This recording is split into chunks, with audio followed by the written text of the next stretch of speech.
Antes de empezar, si te gusta este contenido, me encantaría que consideres suscribirte y activar la campanita. Cada suscripción y notificación me motiva a seguir trayéndote estas historias súper emocionantes que no te querrás perder. Mi cuñada robó los nombres de todos mis bebés que perdían abortos espontáneos y los usó para sus hijos, y luego envenenó mis vitaminas prenatales para provocarme otro aborto. ¿En serio cree que no voy a arruinarle la vida ahora mismo? ¿Cuál es la venganza más dulce que has probado? Acostarme sin protección con el hermano de mi enemiga. Durante años fui infértil, pero no una infértil cualquiera. Fui la infértil de la falsa esperanza. Verán, tuve 3 abortos espontáneos, todos en el segundo trimestre. Por suerte, todo el mundo me apoyó mucho, excepto mi cuñada, claro. La primera vez que lloré en su regazo, me acarició el pelo y me dijo que siempre estaría ahí para mí. Me dijo que cuando naciera su bebé, mi sobrina, yo sería su madrina. Incluso empecé a considerarla una de mis amigas más cercanas. 2 semanas después, en su baby shower, anunció el nombre de su bebé. En cuanto lo dijo, la bilis me subió a la garganta. Era Faye, exactamente el mismo nombre que el de mi hija no nacida. Bueno, no es como si tú fueras a usarlo. Fue todo lo que dijo cuando la confronté, chillando como un cerdo al que prenden fuego. Sus palabras se sintieron como puñales. Cuando mi marido se acercó a preguntar qué pasaba, se lo conté. Pero en lugar de enfadarse, solo se rió. Bueno, los hombres pueden ser bastante despistados a veces. Así que esperé a que estuviéramos en el coche de vuelta a casa para reexplicarle la situación. Mi marido era el amor de mi vida, pero también era pasivo, debido a que creció siendo el chivo expiatorio de su familia, del tipo que si lo atracaban en la calle, se disculpaba por no tener más dinero para dar. Así es ella, cariño, dijo con un suspiro. Así que me dije a mí misma que al menos el nombre de mi hija no nacida podría vivir en el bebé de otra persona. Y me centré en aumentar mi fertilidad siendo una princesa pilates sana, pero nunca funcionó. 1 año y medio después, otro bebé murió en mi vientre. Unas semanas después, estaba en un pasillo de Walgreens cuando lo vi. Mi cuñada había hecho una publicación para conmemorar a su segundo hijo. El pie de foto decía: Bienvenido, bebé Jaime. Gracias a Emma, mi nombre, por la inspiración del nombre. Mi pérdida es mi ganancia. A esto le seguía el emoji de embarazada y el emoji de calavera. Para cuando me robó el nombre de mi tercer aborto, Isabela, yo estaba entumecida. Me enviaba fotos de la habitación del bebé con pies de foto como: apuesto a que desearías que esto fuera para tu Isabela. Mi marido todavía la defendía, diciendo que yo estaba siendo demasiado sensible con solo nombres y fotografía. Tras 4 años, dejé de tener esperanza de tener un hijo. Sara estaba embarazada de su cuarto hijo y hacía bromas en las cenas familiares sobre qué nombre debería robar a continuación. Todos se reían, todos, excepto yo. Esa noche, algo se rompió dentro de mí. Si quería otro nombre, le daría uno que nunca olvidaría. Esperé hasta la siguiente reunión familiar y me eché a llorar. Le dije a Sara en privado que había descubierto algo increíble en el diario de mi difunta madre, un segundo nombre secreto que nunca le dijo a nadie: Lexativa. Dije que significaba niño sagrado, en un dialecto antiguo. Incluso creé páginas falsas del diario y le enseñé un Pinterest board sobre cómo honrar a los abuelos fallecidos a través de nombres de bebé. Sara tomó el nombre y se fue corriendo. Anunció por todas partes que nombraría a su hija Lexativa Rose para honrar la historia oculta de nuestra familia. Y este plan de venganza fue suficiente para mí. Hasta que, 8 meses después, el universo me lanzó una curva. Estaba embarazada, como de tercer trimestre de embarazo. Casi lloro de alegría.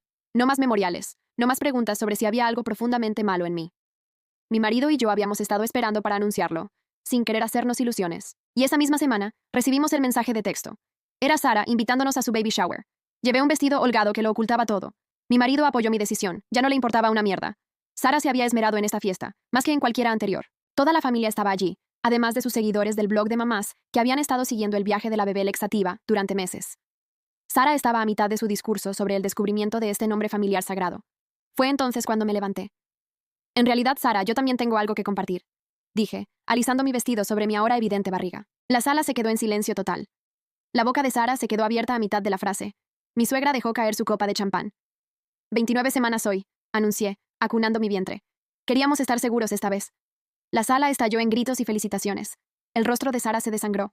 Fue entonces cuando mi marido, el santo de la familia, se levantó y levantó la mano. Sara, estabas diciendo algo sobre Lexativa, sobre toda esa investigación que hiciste. El rostro de Sara había pasado de blanco a rojo. Sí, significa niño sagrado en antiguo. ¡Qué extraño!, interrumpió, sacando su teléfono. Porque cuando busco Lexativa en Google, todo lo que me sale son sitios web médicos sobre el alivio del estreñimiento. Tuve que taparme la nariz para no reírme. El resto de la sala estaba en silencio. Agarré la mano de mi marido y salimos.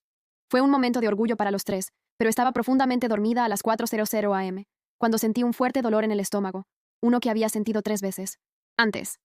Mi marido y yo corrimos al hospital, pero yo ya sabía la verdad. Era un aborto espontáneo.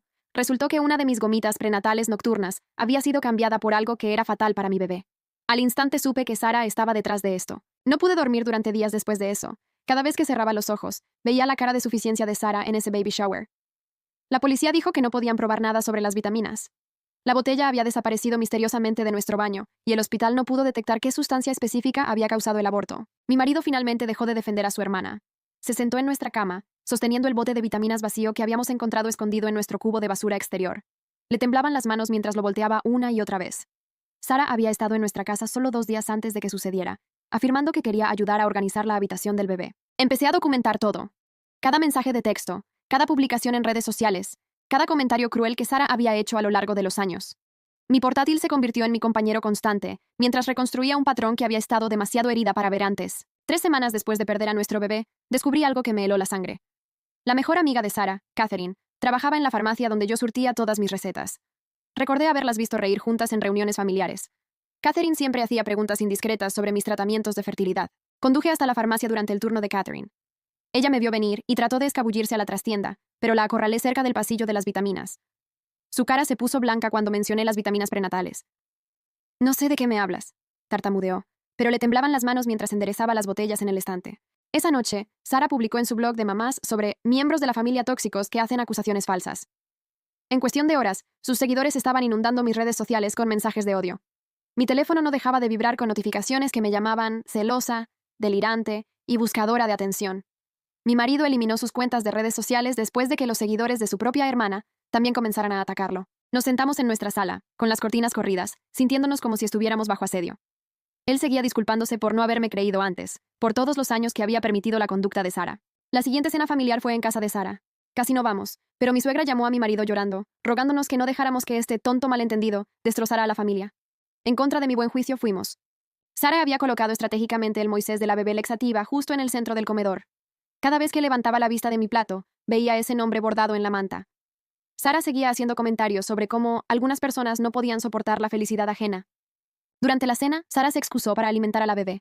Su portátil estaba abierto en el mostrador de la cocina, la pantalla aún encendida. No sé qué me poseyó, pero me encontré caminando hacia él, fingiendo ir a buscar más agua. El navegador estaba abierto en su correo electrónico. Mi corazón latía con fuerza al ver líneas de asuntos sobre hierbas de fertilidad y remedios naturales para el aborto espontáneo. Rápidamente saqué mi teléfono, con las manos temblando mientras tomaba foto tras foto de la pantalla. ¿Qué estás haciendo? La voz de Sarah cortó el aire como un cuchillo. Me giré, con el teléfono todavía en la mano. Se abalanzó sobre él, pero me eché hacia atrás. Forcejeamos en su cocina. Sus uñas se clavaron en mi muñeca mientras intentaba agarrar mi teléfono. Dámelo, siseó, pero yo lo sujeté con fuerza. Mi marido escuchó la conmoción y se apresuró a entrar. Por primera vez en su vida, vio a su hermana con la máscara completamente quitada. Su rostro estaba retorcido por la rabia, nada parecido a la dulce persona que solía aparentar. Está tratando de robarme el teléfono. Sarah cambió rápidamente de táctica. De repente le aparecieron lágrimas. Se ha vuelto loca, justo como les dije a todos. Pero mi marido ya había visto los arañazos en mi muñeca, la mirada salvaje en los ojos de su hermana. Se interpuso entre nosotras, y por una vez, no se puso de su lado. Nos vamos, dijo en voz baja, tomando mi mano. Las lágrimas de Sarah se secaron al instante. Bien, huyan como siempre, pero todos van a saber la verdad sobre ella. Condujimos a casa en silencio. Mi muñeca palpitaba donde ella me había arañado. Le mostré a mi marido las fotos que había logrado tomar. Su rostro palidecía con cada imagen. A la mañana siguiente, el blog de mamás de Sarah presentaba una larga publicación sobre cómo lidiar con miembros de la familia mentalmente inestables. Afirmaba que yo la había atacado en su propia casa, que había estado fingiendo mis embarazos para llamar la atención todo el tiempo. Incluso publicó una foto de sí misma con un pequeño moretón en el brazo, aunque yo nunca la había tocado. Sus seguidores se lo tragaron. Los comentarios llovían sobre lo fuerte que era, lo terrible que debía ser tener una cuñada tan tóxica. Algunos incluso iniciaron el hashtag Justicia para Sarah. Mi suegra llamó a las pocas horas. Tienes que disculparte, dijo, sin siquiera preguntar por mi versión de la historia. Esto ha ido demasiado lejos. Sarah está considerando solicitar una orden de alejamiento. Ella envenenó a mi bebé. No pude evitar gritar. No seas ridícula, espetó mi suegra. Sarah nunca haría algo. Shasi, claramente estás sufriendo una especie de crisis nerviosa. Quizás deberías buscar ayuda. Mi marido me quitó el teléfono. Mamá, tú no viste lo que pasó. Sarah atacó a Emma, no al revés. ¡Ay, por favor!, se burló su madre. Ahora siempre te pones de su lado. Sarah me ha enviado el vídeo de seguridad de su cocina. Muestra claramente a Emma husmeando en su ordenador personal. Mi corazón se hundió. Por supuesto, Sarah había editado el vídeo para excluir nuestro forcejeo, para hacerme parecer la agresora. Mi marido discutió con su madre unos minutos más antes de colgar frustrado. Durante los días siguientes, la situación se intensificó más allá de lo que jamás hubiera imaginado. Sarah presentó un informe ante el Servicio de Protección de Menores, alegando que yo estaba mentalmente inestable y que no se me debería permitir adoptar niños. Había descubierto que habíamos iniciado el proceso de adopción hacía meses, antes de nuestro último embarazo. La trabajadora social que vino a nuestra casa fue profesional, pero claramente influenciada por las preocupaciones que se habían planteado. Aparentemente, los seguidores del blog de mamás de Sara habían estado llamando a la agencia de adopción, enviando correos electrónicos sobre mi comportamiento peligroso. Hemos recibido más de 50 quejas, explicó la trabajadora social, hojeando su carpeta. Aunque tenemos que investigar todas las afirmaciones, quiero que sepa que las campañas organizadas como esta suelen indicar que alguien tiene una agenda. Proporcionamos referencias personales, registros médicos que demostraban que mi salud mental estaba bien, todo lo que se nos ocurrió, pero el daño estaba hecho. La agencia de adopción puso nuestra solicitud en espera pendiente de la investigación. Lloré en los brazos de mi marido esa noche. Sara no solo había robado los nombres de mis bebés, estaba intentando robarme cualquier oportunidad de ser madre. La mañana siguiente trajo un infierno aún mayor. Sara había publicado capturas de pantalla de mi intromisión en su portátil, convenientemente recortando todo lo que mostraba su investigación sobre hierbas que inducían el aborto. Sus seguidores me llamaban criminal, exigiendo que fuera arrestada por invasión de la privacidad. Mi marido y yo nos sentamos en la mesa de la cocina rodeados de correos electrónicos impresos de la agencia de adopción. Cada uno detallaba a otro ciudadano preocupado que los había contactado sobre mi supuesta inestabilidad mental. El lenguaje era inquietantemente similar en docenas de mensajes, claramente coordinado. Catherine me llamó esa tarde. Su voz temblaba mientras susurraba por teléfono. Reúnete conmigo en el parque de la calle Elm. Ven sola. Necesito decirte algo. Mi marido quería venir conmigo, pero yo sabía que Catherine se iría corriendo si lo veía. La encontré sentada en un banco cerca del parque infantil, observando nerviosamente a las madres empujar a sus hijos en los columpios. No puedo hacer esto más, dijo tan pronto como me senté. Sara ha ido demasiado lejos. Las vitaminas, me obligó a cambiarlas. Dijo que eran solo hierbas inofensivas para ayudar con tu ansiedad. Mis manos se cerraron en puños. Sabías lo que eran. Los ojos de Catherine se llenaron de lágrimas. Tenía información comprometedora sobre mí. He estado robando pastillas de la farmacia, solo medicamentos para la ansiedad para mí, nada grave. Pero ella se enteró de alguna manera y me amenazó con denunciarme a menos que la ayudara. Saqué mi teléfono para grabar, pero Catherine me agarró la muñeca. Sin grabaciones, lo negaré todo si intentas usar esto en mi contra. Solo quería que supieras que lo siento y advertirte. No ha terminado. ¿Qué quieres decir con que no ha terminado? Catherine miró a su alrededor nerviosamente. Ha estado robando tu correo. Tiene copias de todos tus documentos de adopción. Sabe qué agencia estás usando, quién es tu trabajadora social, todo. Se me heló la sangre. Nos habíamos estado preguntando por qué parte de nuestro correo parecía desaparecer. Catherine se levantó para irse, pero le agarré el brazo. Tienes que decírselo a alguien, a la policía, a la agencia de adopción, a quien sea. Ella se zafó de mí. No puedo perder mi trabajo. Yo también tengo hijos. Se apresuró a alejarse, dejándome sola en el banco. Esa noche, mi marido instaló cámaras de seguridad alrededor de nuestra casa. Cambiamos todas nuestras cerraduras e hicimos que nuestro correo fuera enviado a un apartado postal. Se sentía como si nos estuviéramos preparando para la guerra. El siguiente movimiento de Sara llegó en la cena de Acción de Gracias. Toda la familia se reunió en casa de mi suegra. La tensión era tan densa que se podía cortar con un cuchillo. Sara llegó tarde, haciendo una gran entrada con sus 4 hijos vestidos con conjuntos a juego. Durante la cena, siguió haciendo comentarios intencionados sobre las personas que no pueden dejar atrás el pasado y la importancia del tratamiento de salud mental. La mandíbula de mi marido se apretaba más con cada puya, pero él permaneció en silencio. Luego, mientras recogíamos los platos del postre, Sara se puso de pie y hizo tintinear su copa de vino. Tengo un anuncio. La sala se quedó en silencio. La mano de Sara se dirigió a su estómago en ese gesto familiar que yo había hecho tantas veces antes. Estamos esperando de nuevo, y ya he elegido el nombre perfecto. Mi suegra jadeó de alegría. Oh, Sara, qué maravilla. Sí, continuó Sara con sus ojos fijos en los míos. Si es niña, la llamaremos Margaret, en honor a la querida y difunta madre de Emma. La habitación dio vueltas. Mi madre había muerto hacía solo 6 meses. Su nombre, la última cosa sagrada que me quedaba. Me levanté tan rápido que mi silla se cayó hacia atrás. No te atreverías, susurré. La sonrisa de ella era puro veneno. ¿Por qué no? Es un nombre tan hermoso, y alguien debería usarlo, ya que tú claramente no puedes. Mi marido también se puso de pie. Ya basta, Sara. Has cruzado todos los límites. ¿Los he cruzado? La voz de Sara se elevó a un chillido. Ella es la que irrumpió en mi ordenador. Ella es la que está difundiendo mentiras sobre mí. Yo solo estoy tratando de honrar las tradiciones familiares robando los nombres de bebés muertos. La voz de mi marido era mortalmente tranquila. La habitación estalló.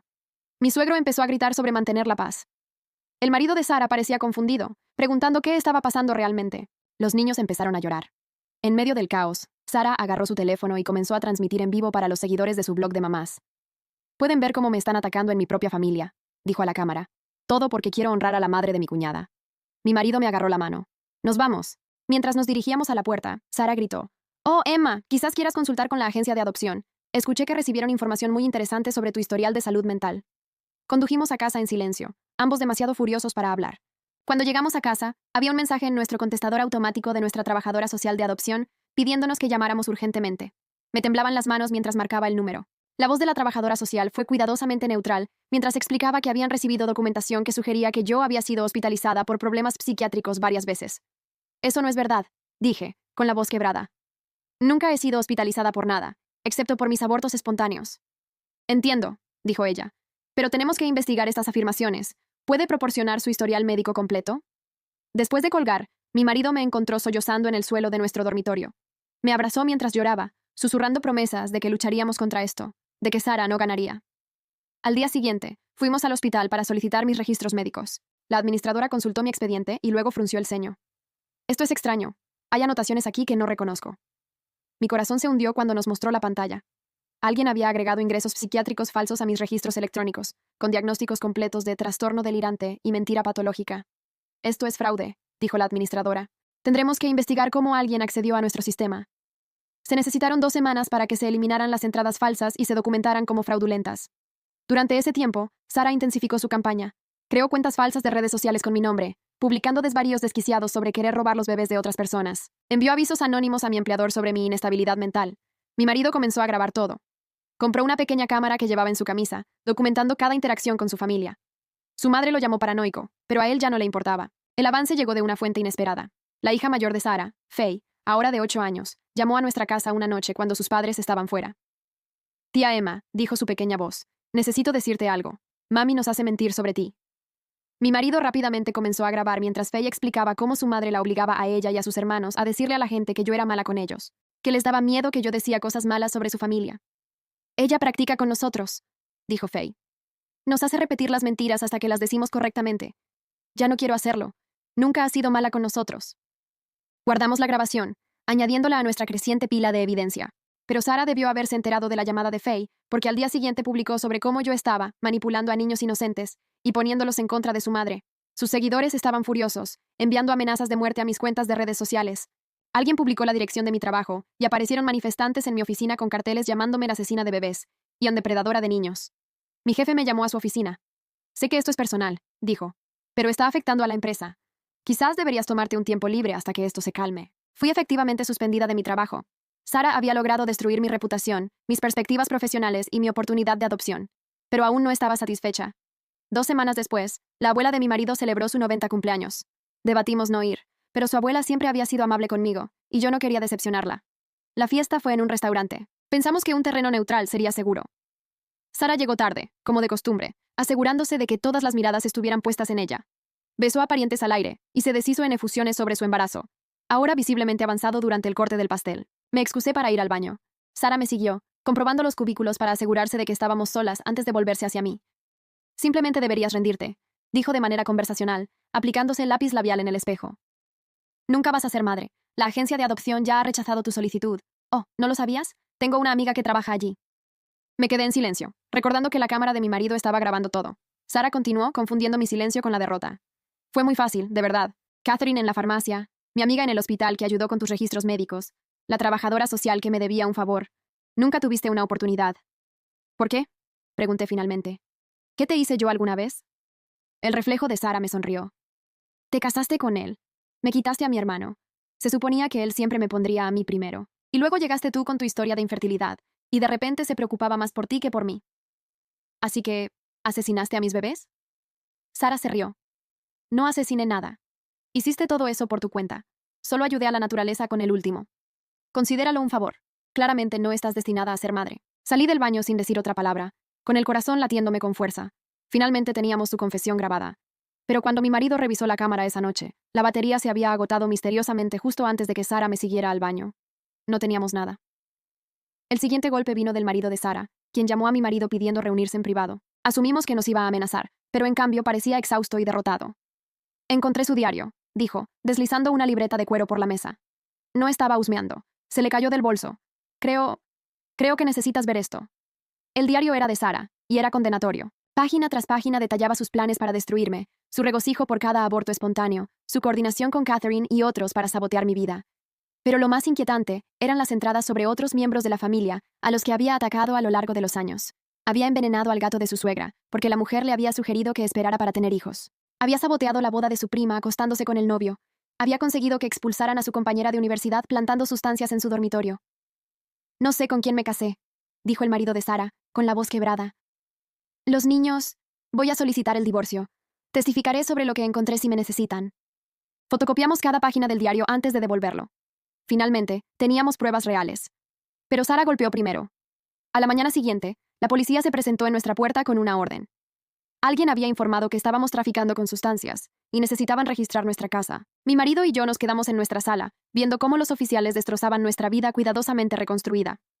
No encontraron nada, por supuesto, pero el daño estaba hecho. Nuestros vecinos miraban desde sus ventanas mientras los coches de policía llenaban nuestra calle. Después de que la policía se fue, encontramos una nota metida debajo de nuestro felpudo, con la letra de Sara: detente ahora o la próxima vez encontrarán algo. Esa noche, mi marido y yo tomamos una decisión. Llevaríamos todo lo que teníamos a la familia, obligándolos a ver la verdad sobre Sara de una vez por todas. Convocamos una reunión familiar en casa de mi suegra, diciendo que teníamos noticias importantes que compartir. Sara llegó con aire de suficiencia, probablemente pensando que íbamos a anunciar nuestra rendición. En su lugar, mi marido conectó su portátil al televisor y comenzó a presentar nuestras pruebas. Las entradas del diario, las fotos del ordenador de Sara, el testimonio de su marido. Incluso la confesión grabada de Faye sobre ser obligada a mentir. La sala estaba en silencio mientras las pruebas se acumulaban. La cara de Sara pasó de la suficiencia al pánico y luego a la furia.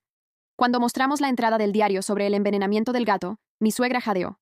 Bigotes no murió así sin más, susurró. Sara se levantó de un salto. Todo esto es falso. Están intentando incriminarme porque están celosos de mi familia perfecta. Pero su marido también se levantó. Es verdad, todo. Yo he visto el diario original. Sara, necesitas ayuda. La presa se rompió.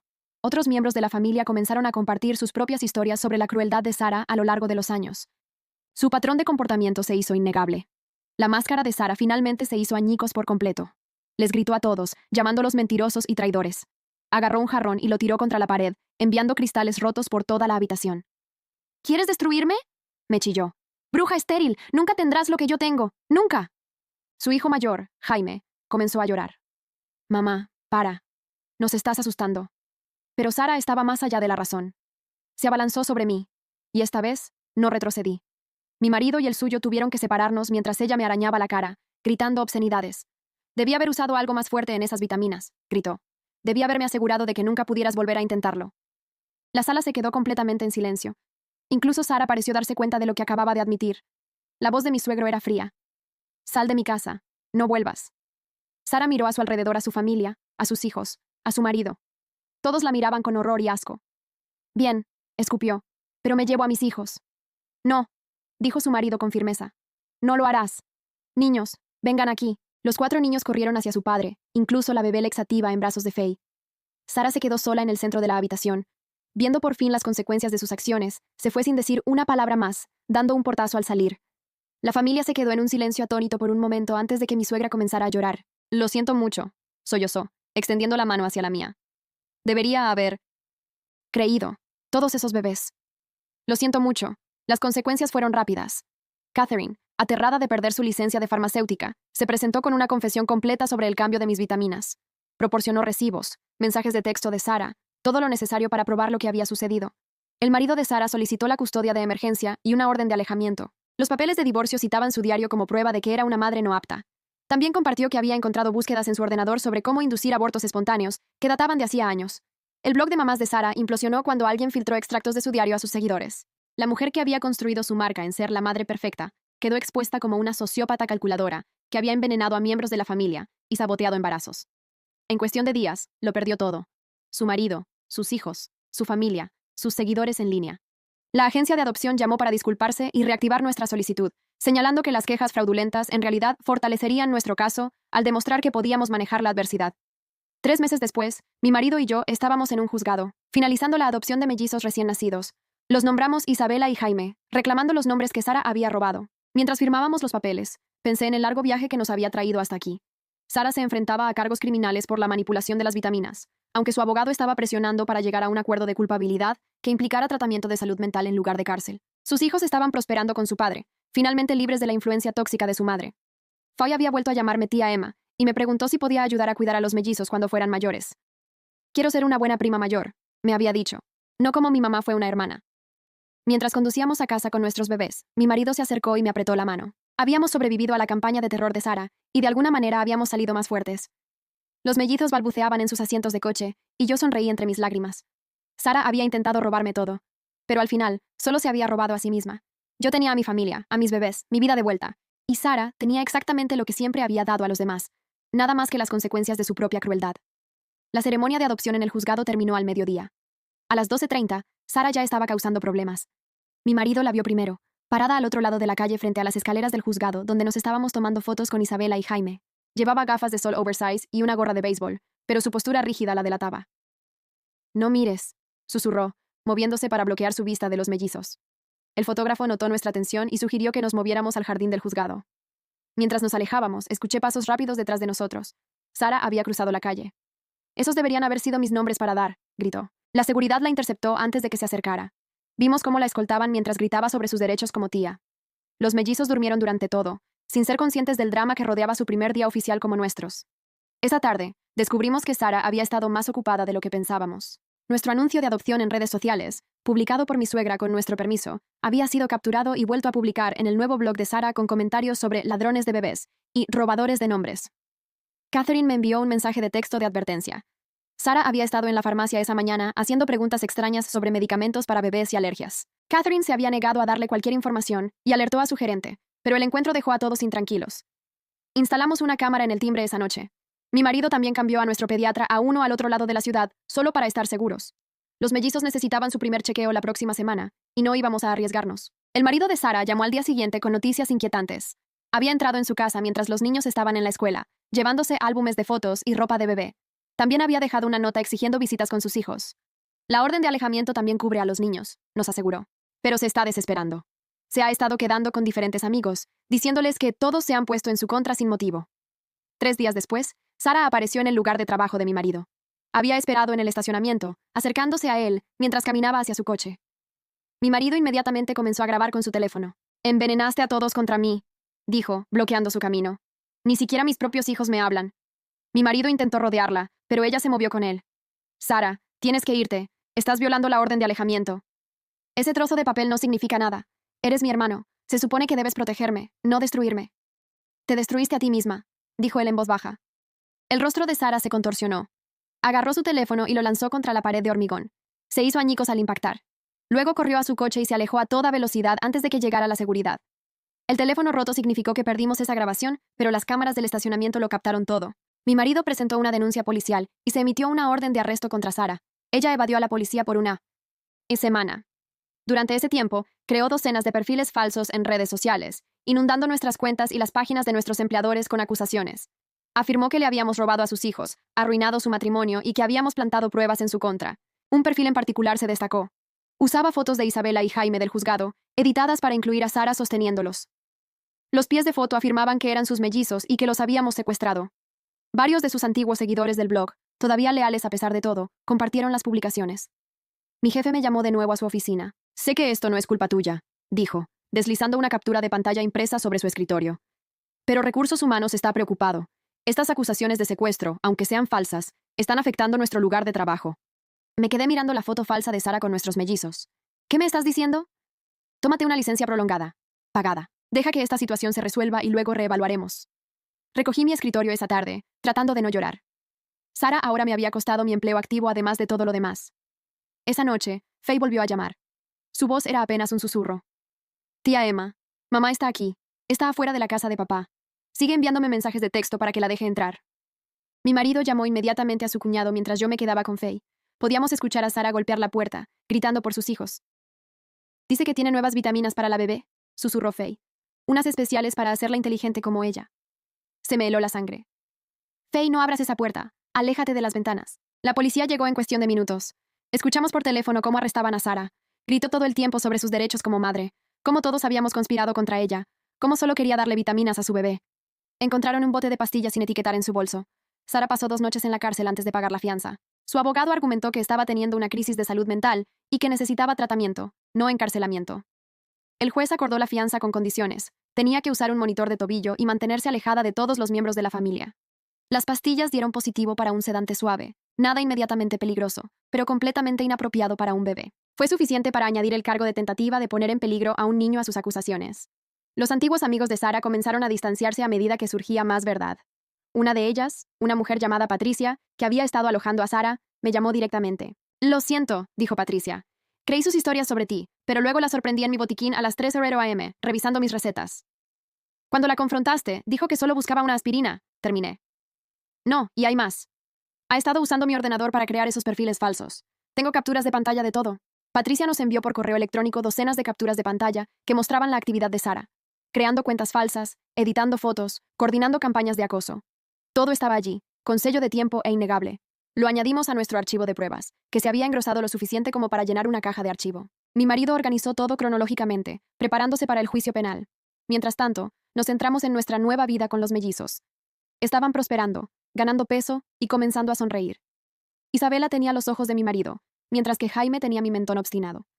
Cada hito se sentía como una victoria que Sara no podía robarnos. La agencia de adopción llamó para una visita de seguimiento. La trabajadora social que vino era la misma que había investigado las falsas afirmaciones de Sara.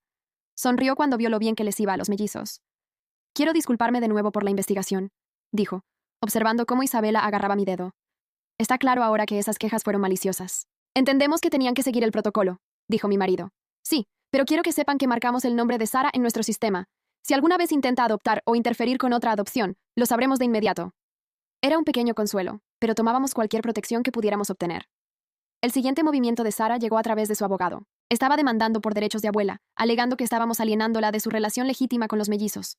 La demanda era infundada. Ella no era su abuela biológica y no tenía legitimación, pero aún así tuvimos que responder. Nuestro abogado se rió cuando leyó el documento. Está dando palos de ciego.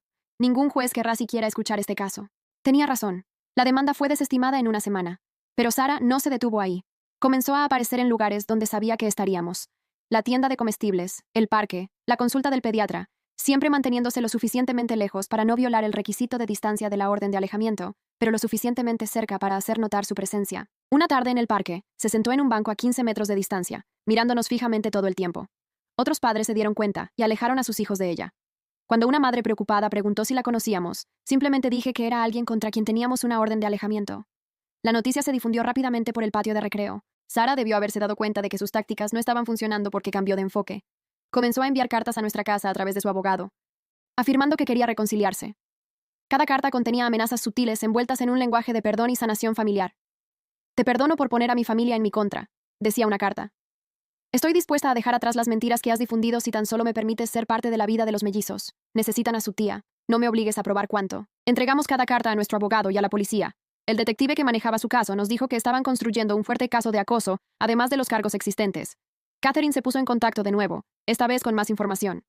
Sara me ha estado enviando mensajes de texto desde diferentes números, dijo, ofreciéndome dinero para obtener información sobre tus recetas. He bloqueado todos los números, pero siguen llegando. Nos reenvió las capturas de pantalla. Sara estaba ofreciendo cantidades cada vez mayores, dinero que sabíamos que no tenía ya que su marido había congelado sus cuentas conjuntas durante el divorcio. Los procedimientos de divorcio avanzaban rápidamente. Al marido de Sara se le había otorgado la custodia total, y a Sara solo se le permitía visitar a los niños bajo supervisión, en una instalación designada por el tribunal. Según él, se había presentado exactamente a una visita. Pasó todo el tiempo diciéndoles a los niños cómo todos estaban mintiendo sobre ella y no había regresado desde entonces. Los niños están en terapia, nos dijo durante una reunión para tomar café. Especialmente Faye, se siente culpable por contarte las mentiras. Le sigo explicando que hizo lo correcto. Le aseguramos que estaríamos encantados de hablar con Faye cada vez que necesitara consuelo. La pobre chica había estado cargando con el peso de la manipulación de su madre durante años. 2 meses después de la adopción, Sara cometió su mayor error hasta el momento. Se las arregló para ser contratada en una guardería en el pueblo de al lado, usando su apellido de soltera, y de alguna manera, pasando la verificación de antecedentes, antes de que sus cargos fueran procesados por completo. Solo nos enteramos porque otra madre la reconoció por el drama del blog de mamás y alertó a la dirección de la guardería. La despidieron de inmediato y denunciaron el incidente a los servicios de protección infantil. Esta violación, al trabajar con niños mientras estaba bajo investigación por poner en peligro a un menor, añadió otro cargo a su creciente lista. Su abogado la abandonó como cliente, citando diferencias irreconciliables en la estrategia legal. Sara se representó a sí misma en la siguiente audiencia. Se presentó con un traje mal ajustado, el cabello sin lavar y ojeras bajo los ojos. Divagó durante 20 minutos sobre teorías de conspiración y traición familiar antes de que el juez la interrumpiera. Señorita Sara, dijo el juez con severidad, necesita una representación legal adecuada. Le asignaré un defensor público. No necesito ayuda, insistió Sara. Solo necesito que la gente escuche la verdad.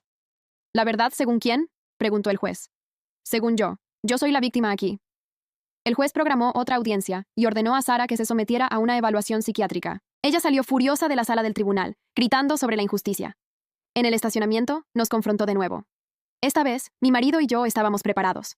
Ambos teníamos nuestros teléfonos grabando mientras se acercaba. Disfrútenlos mientras puedan, siseó, gesticulando hacia los mellizos en sus asientos de coche. Creen que han ganado, pero sé cosas. Sé qué fórmula compran, qué pañales usan, a dónde los llevan a pasear.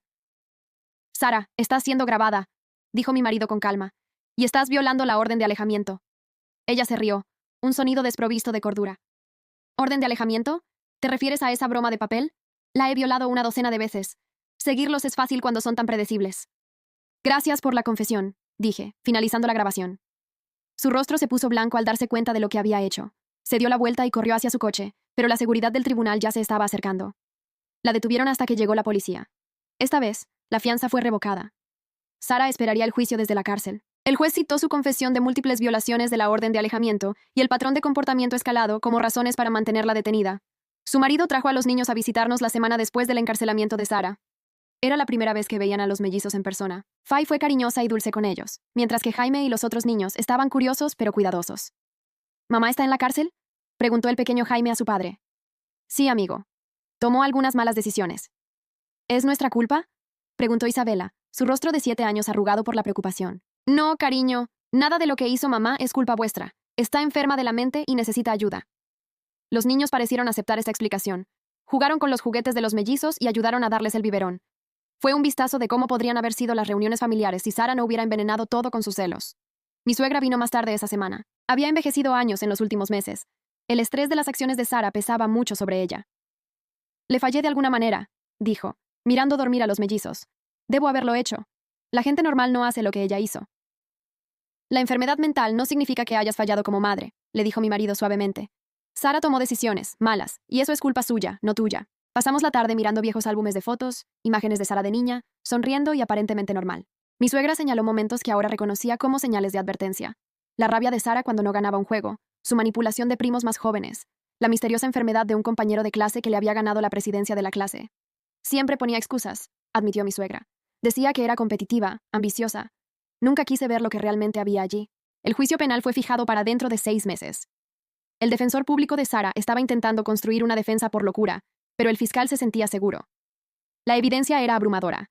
Desde el testimonio de Catherine hasta las entradas del diario y las propias confesiones grabadas de Sara, nos instalamos en una nueva rutina. Visitas al parque sin mirar por encima del hombro. Citas médicas sin miedo a la manipulación. Cenas familiares donde el nombre de Sara rara vez salía. Los mellizos crecían cada día, sus personalidades emergiendo. Isabela era la seria, estudiando todo con intensa concentración.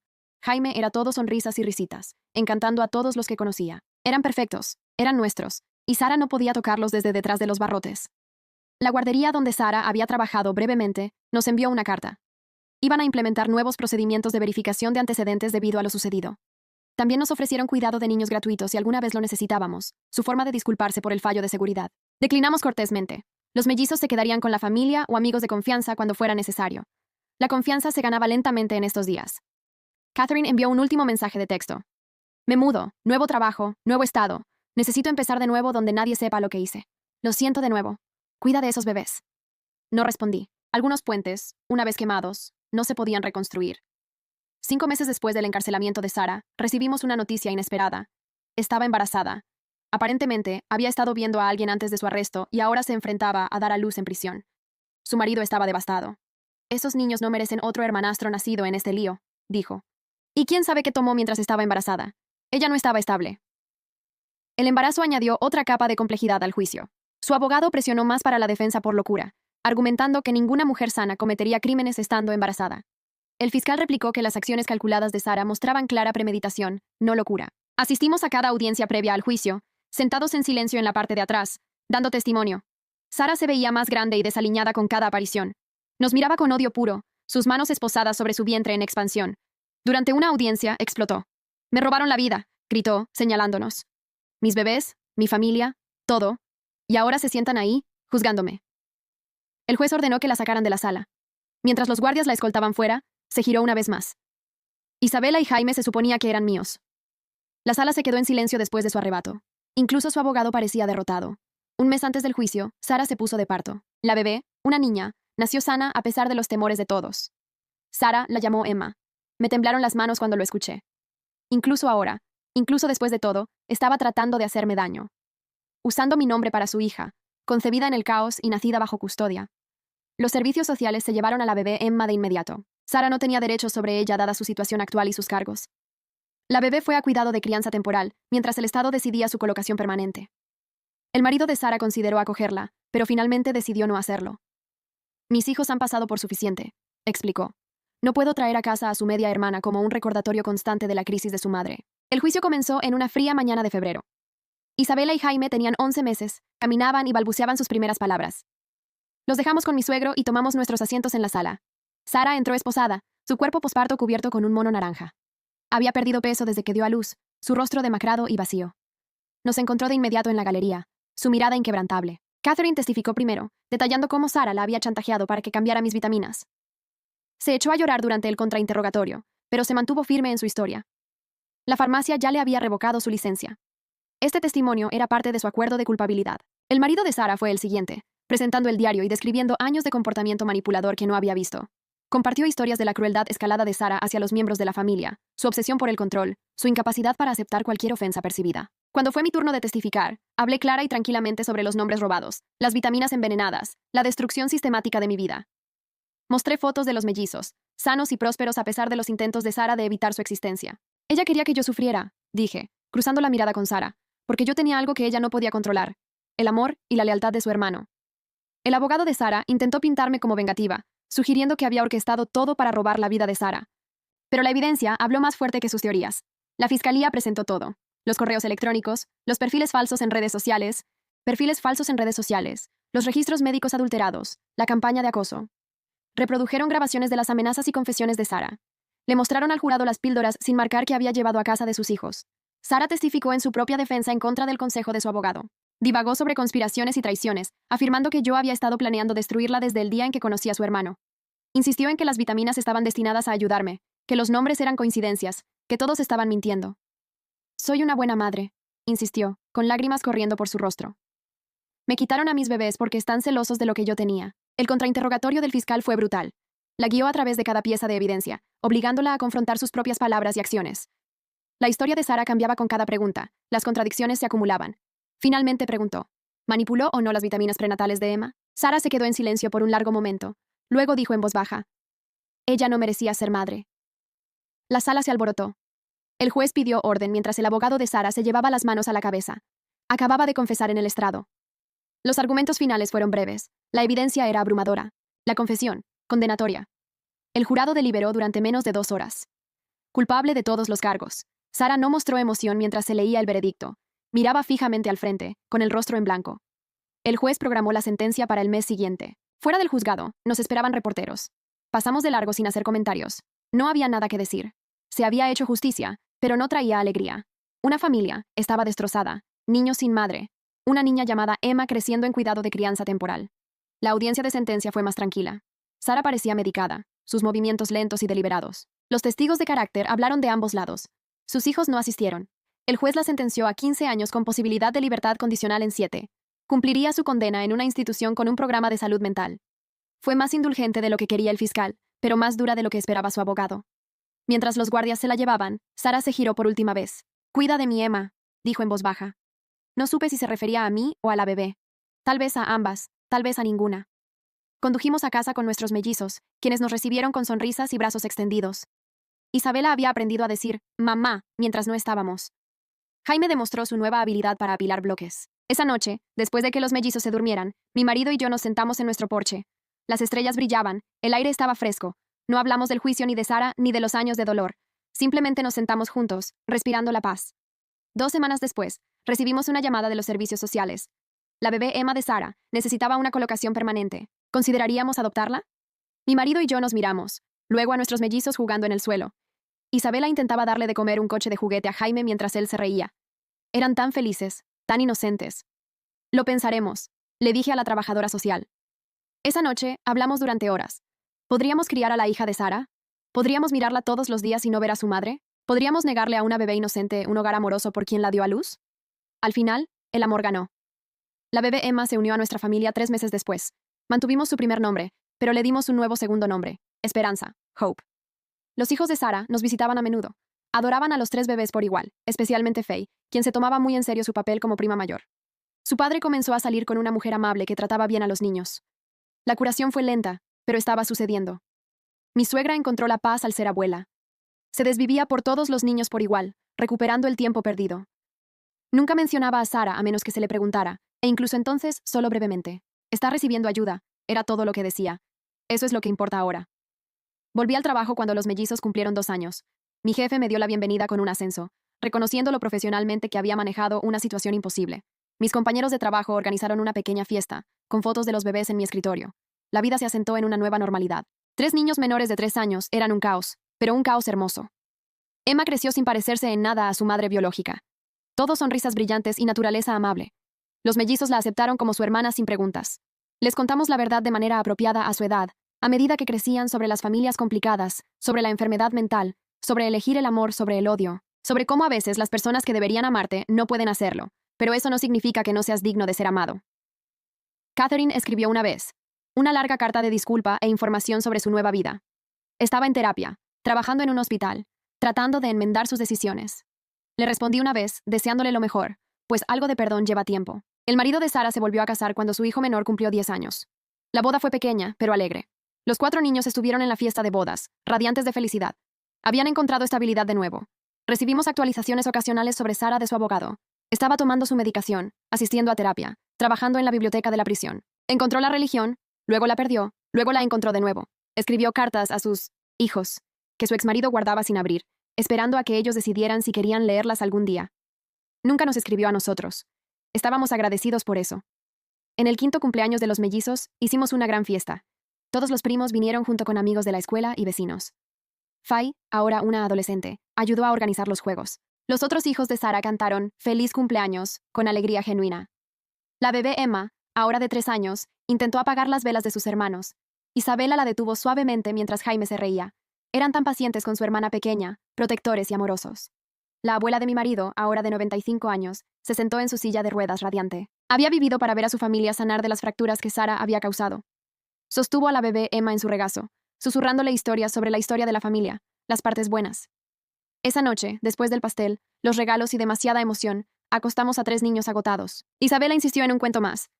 Jaime quería mimos extra, y Emma necesitaba su manta especial colocada justo. Mientras cerraba la puerta de Emma, pensé en Sara en su celda. ¿Pensaría en los hijos que había perdido por sus propias acciones? ¿Lamentaría el camino que había elegido? ¿Aceptaría alguna vez la responsabilidad? Nunca lo sabría, y estaba bien. Su viaje era solo suyo ahora. Mi marido me encontró en el pasillo, atrayéndome a un abrazo. Habíamos sobrevivido a lo imposible y construido algo hermoso de las cenizas. Nuestros hijos eran felices, sanos, amados. Eso era lo que importaba. La mañana siguiente trajo el caos habitual. Cereal derramado, zapatos perdidos, discusiones por juguetes, vida familiar normal. Isabela ayudó a Emma a encontrar su vestido favorito, mientras Jaime le daba de comer el desayuno al perro. Eran buenos niños, niños amables, a pesar o quizás a causa de su historia de origen. Mi teléfono vibró con un mensaje de texto de Faye. ¿Puedo cuidar a los bebés este fin de semana? Quiero practicar para cuando tenga hijos algún día. Sonreí, respondiendo. Sí. El ciclo de la familia continuaba. Más sano ahora, construido sobre la verdad y la elección en lugar de la manipulación y el dolor. Sara había intentado destruirnos con sus celos y crueldad. En cambio, había creado una familia más grande y fuerte, unida por el amor y la resiliencia. Sus hijos biológicos prosperaron sin su veneno. Su bebé creció rodeada del amor que ella había intentado negar a otros. Y nosotros, teníamos todo lo que ella había querido, no porque lo hubiéramos robado, sino porque nos lo habíamos ganado a través de la paciencia, la perseverancia y la elección de amar incluso cuando dolía. Los mellizos comenzaron el jardín de infancia ese otoño. Isabela organizó sus útiles con precisión militar, mientras Jaime encantaba a su maestra a los pocos minutos. Emma los observaba irse con lágrimas, contando los días hasta que pudiera unirse a ellos. Nos quedamos en la parada del autobús, 3 padres despidiéndose con la mano. Mi marido me apretó la mano mientras el autobús se alejaba. Lo habíamos logrado. A pesar de todo, lo habíamos logrado. Esa tarde, mientras Emma dormía la siesta, finalmente abrí la caja que había guardado en nuestro armario. Dentro estaban las ecografías de nuestros bebés perdidos, aquellos cuyos nombres Sara había robado. Miré cada una, recordando la esperanza y la angustia que representaban. Luego añadí fotos nuevas. Isabela, Jaime y Emma jugando juntos. Vida de la pérdida, alegría del dolor, familia de las cenizas de la destrucción de otra persona. Cerré la caja y la guardé. El pasado era honrado, pero no era el foco. El presente exigía demasiada atención, demasiado amor, demasiada vida para perder el tiempo en lo que podría haber sido. Abajo, Emma estaba despierta, pidiendo bocadillos. Me dirigía a encontrarme con ella, lista para lo que viniera después. Habíamos sobrevivido a lo peor de Sara. Todo lo demás era solo vida. Vida desordenada, hermosa y ordinaria. La enseñanza clave de esta historia es que la envidia y la maldad solo conducen a la autodestrucción, mientras que el amor, la perseverancia y la capacidad de perdonar construyen una familia inquebrantable a partir de las cenizas del dolor. Agradecemos profundamente a nuestra audiencia, que nos sigue desde Colombia, España, México, Argentina, Estados Unidos y muchos otros países, por mirar y compartir esta poderosa lección de resiliencia familiar.